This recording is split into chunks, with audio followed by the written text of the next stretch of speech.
My boyfriend's mother stole my purse to run a background check on me, ugly checked my niece, and threw my engagement ring down a storm drain. Now I want to throw this relationship in the trash.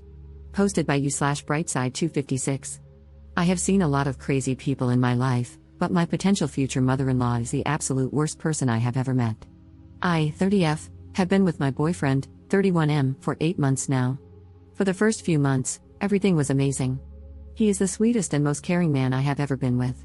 He likes to surprise me with fun dates and flowers for no apparent reason. The biggest surprise of all, though, was when I met his mother. I met his parents for the first time a few months ago. The first thing his mother said to me when I walked in the door was, "Are you Jewish?" I am not, and I am not particularly religious, but I was raised Catholic. Once I told her this, it was the beginning of the madness. She immediately stopped talking to me and acted as if I didn't exist. I was extremely nervous about meeting my boyfriend's parents, so this broke my heart. I was determined to make a good impression, so I kept trying to connect with her. This was a huge mistake, and I should have just let it go. Once we were all seated for dinner, she finally decided to try and make conversation. I have naturally red hair, and she asked me if my parents have the same color. I told her that I have the same hair as my mother. She then had the audacity to ask me, "Does the carpet match the drapes?" I had no idea how to respond and just sat there, stunned. Seeing my reaction, she said, "Don't worry, I'll just ask my son about it later." I looked over at my boyfriend, who seemed equally shocked, but he didn't say anything. She then started to go on about my hair being too curly. She told me that I really need to learn how to run a brush through my hair and think about my appearance more when I'm out with her son. Then, when I didn't eat much at dinner, she gave me her version of a compliment. I was told it was good that I am watching what I eat because it would be a shame if I got any bigger. This was just my first meeting with this woman. As soon as I got into my car, I burst into tears and cried all the way home. My boyfriend was texting me and apologizing for his mother's behavior, but the damage was done, and I told him I needed time to think. He went into apology overload after this, sending flowers to my office every day and leaving me messages begging me to talk to him. I finally agreed, and we went out to dinner. He told me he had spoken with his mother about her inappropriate comments and swore it would never happen again. With this reassurance, I decided to give it another chance. Fast forward 2 weeks to when he invited me to a family birthday party. This time I would also be meeting his sisters and grandparents. His grandparents and sisters are awesome people. They asked me normal questions about my job, family, and friends.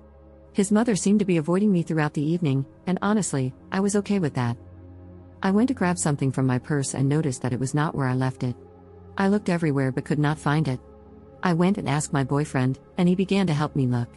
He then got a strange look on his face and quickly went upstairs. I could then hear a lot of yelling begin upstairs. He came back down holding my purse after a few minutes and told me that we were leaving. Once we got in the car, I asked him what was going on. His mother had taken my purse so that she could see my driver's license. She intended to try and run a background check on me. He told me she had mentioned this earlier, but he honestly thought she was joking. I thought it was best to avoid any of his family functions for the time being. This worked out great for a while, and he went to his family parties alone.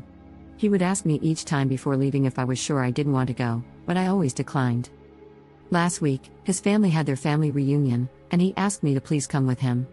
I was very reluctant, but considering there would be so many people present, I didn't think she would pull anything. When we got there, everything was going great. I met his extended family and got to catch up with his sisters. His mother did seem to be shooting me death glares all night, but I brushed it off. Soon, she came over and joined a table I was seated at with his sisters and some cousins. The conversation was pleasant as we were talking about his sister's children. His sister has a daughter who is 12 and the same age as my niece. I then showed his sister a picture of my niece on my phone. His mother took a look at the screen and began to laugh. She told me she hopes that if I and her son ever have children, they don't look like my niece. My niece is beautiful, by the way, and she is only 12 years old. What kind of monster attacks a 12-year-old child's appearance? This was my breaking point, and I went off like a volcano. I started to scream at her and told her she is the most evil person I have ever had the misfortune to meet. I told her that if I ever did have children with her son, she could be certain she would never meet them because hell is too far to travel to. I'm not 100% certain about everything I said, but from what his younger sister later said, it was epic. She began to play the victim and wailed that I had just misunderstood her joke. My boyfriend came rushing over at this point, and she threw herself into his arms, telling him I am a horrible woman and he needed to throw me out right now. He told her that wasn't going to happen and to stop making a fool of herself. She seemed to accept this for a moment and sat back down, but she just kept sobbing that I didn't understand how to take a joke. Then something in her snapped as she noticed something my boyfriend was holding in his hand and began to have another meltdown. I didn't understand what was happening at this point and just stood there watching a grown woman pitch a fit like a toddler. None of what she was saying made any sense to me, as it was mostly incoherent screaming, but I did pick up on many derogatory comments directed my way. My boyfriend then told me we were leaving and told me to grab my things. As I started to get ready, his mother made a lunge for my boyfriend's hand and grabbed the small box he was holding. She then looked me dead in the eyes and said, "You will never have this ring, you little beach." She ran outside and threw the box down a storm drain. It turns out that my boyfriend was intending to propose to me. He had just obtained his grandmother's ring while we were at the reunion. His grandmother is completely heartbroken because now her ring is down a storm drain instead of continuing on in the family as she had always wanted. I don't know where to go from here. I'm devastated, confused, and exhausted. Can I ask him to never see his mother again? Is it my place to say something like that?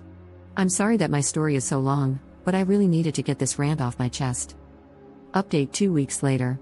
I have been receiving a lot of messages asking for an update on the ring situation. Unfortunately, it could not be found. The city came out to try to assist, but they were unable to uncover anything.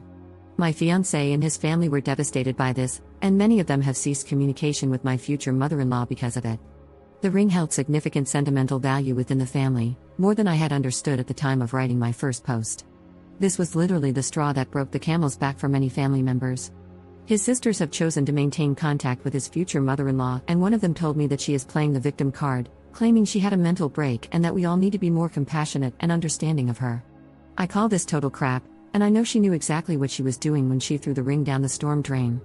I have a theory that the ring never went down the drain to begin with. I suspect she might have hidden the ring somewhere on herself and only threw the box down the drain. I have no way to prove this, but I have expressed this concern to my fiancé and his family. It's a rather large house, though, so if the ring was hidden, it could be anywhere. I don't think it will be found anytime soon if that's the case. On a happier note, I am now engaged to my fiancé. My engagement ring does not have the same sentimental value as the other ring, but I love my new ring just the same. I'm very happy to be engaged, and I cannot wait to spend my life with my fiancé. My fiancé is now low contact with his mother, but word has reached her that we are engaged. After she found out, she apparently refused to leave her room for 3 days, refusing to speak to anyone or eat. The drama of this woman is unbelievable to me. Soon after I was informed about her condition, I started receiving a lot of strange emails and phone calls. I began getting calls from strange men asking me to perform various intimate acts. Obviously, I was mortified by this and immediately changed my phone number. I told my fiancé what had happened, and he thinks someone must be giving out my number by mistake when meeting these men. I didn't believe that, so I did a Google search of my phone number and found a few Craigslist ads written about me. The descriptions were just too similar to my appearance, they even mentioned my red hair. I truly believe my future mother-in-law is behind this. She knows how to post on Craigslist, as she sells a lot of used items online. I have also mysteriously been signed up for a variety of dating and porn sites. If this is my future mother-in-law, then I just don't know when she is going to stop. This is such a low level to stoop to, and I cannot believe how pitiful this woman is. I showed all of this to my fiancé and told him about my suspicions. He doesn't think his mother has the technical knowledge to pull this off. Then, what he said next chilled me to my bones, as I had thought his older sister liked me.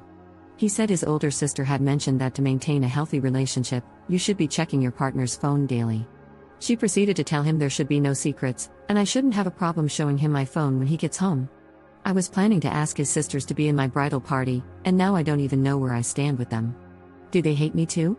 What in the hell did I do to deserve this? I truly don't know who I can trust anymore. I have decided to limit what I tell them going forward, as I currently suspect they are my future mother-in-law's spies. For now, I'm going to try to enjoy my engagement and put this all out of my head. I guess I will just wait and see what happens with his family. Second update 20 days later. I have been getting messages asking for an update on my situation with my future mother-in-law, so I thought I'd make a quick post about what happened most recently. My fiancé went no contact with her after everything that happened. This lasted about a week before she showed up banging on our door. My fiancé was at work, and I was home alone at the time. She was wailing that she was sorry and just wanted to see me to apologize.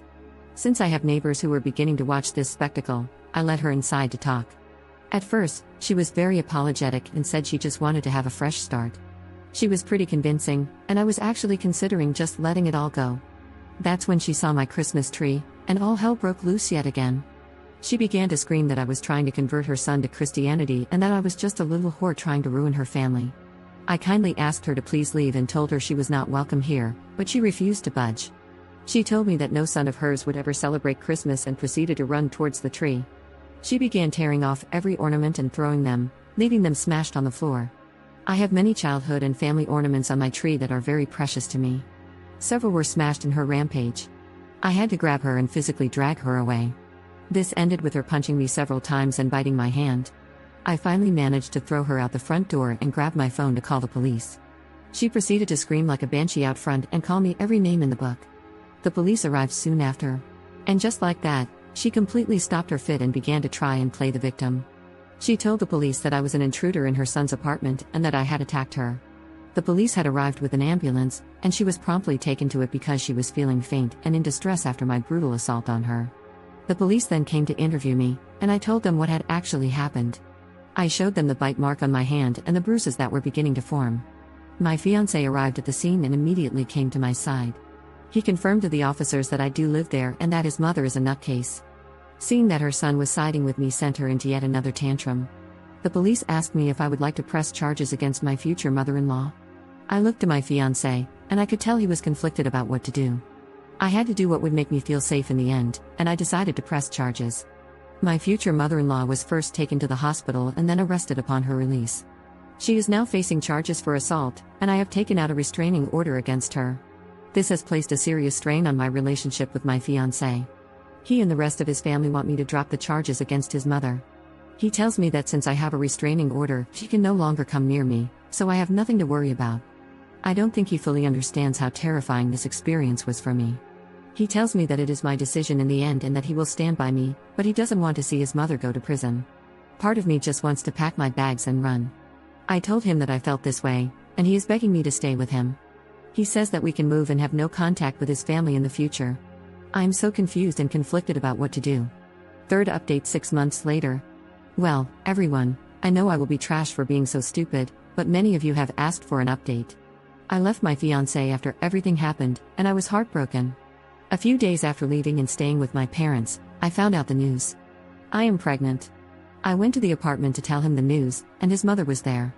Yep, he decided to side with her. She screamed the loudest banshee scream I have ever heard. She told me I needed to get a termination immediately. I told her that I would not do that. I planned to keep the baby. That is when this monster attacked me. She started to hit me, including my stomach area. After this, I called the police. The bastard did nothing to help, only said stop to her from the sidelines. I think he wanted the baby to die. Luckily, they are doing just fine. I truly regret dropping the restraining order. I now don't know what to do. I think he still has rights as a father, but I don't know how to fix it so they don't have access. I am now pregnant and alone, living with my parents. Any advice is appreciated, but please leave out the negative comments. I am not sure I can handle them. Fourth update 1 month later. I have been asked many times about what happened afterward. When I got home that day, my mother took one look at me and was furious.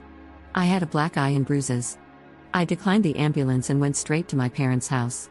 My mom led me to my bed and made me a cup of tea. Then she just kept asking, "Who did this?" She thought it was my ex, but when I told her the truth, she was even more furious. I explained everything to her that had happened. I had never told her before and shared all the graphic details. She calmed me down and left to go make me some food. But she actually left the house. A few hours later, she came back. She had what she called her trophy, which was actually a large clump of my ex-future mother-in-law's hair. She had put it in a memory box. She told her that she would never lay eyes on her grandbaby and said many other colorful things. My mom is actually a former bodybuilder and very into fitness. After that, I got a call from my ex, and he just screamed at me. Mom took the call and told him never to contact me again or he would get the same treatment that was given to me. He has not contacted me since. Editor's note. There are posts made by Op that were deleted, so the story might feel a little incomplete to some of you. She hasn't updated her situation with her mother-in-law and her ex in almost 2 years. We can assume that the situation is concluded. Hopefully, everything is going well for her and her baby.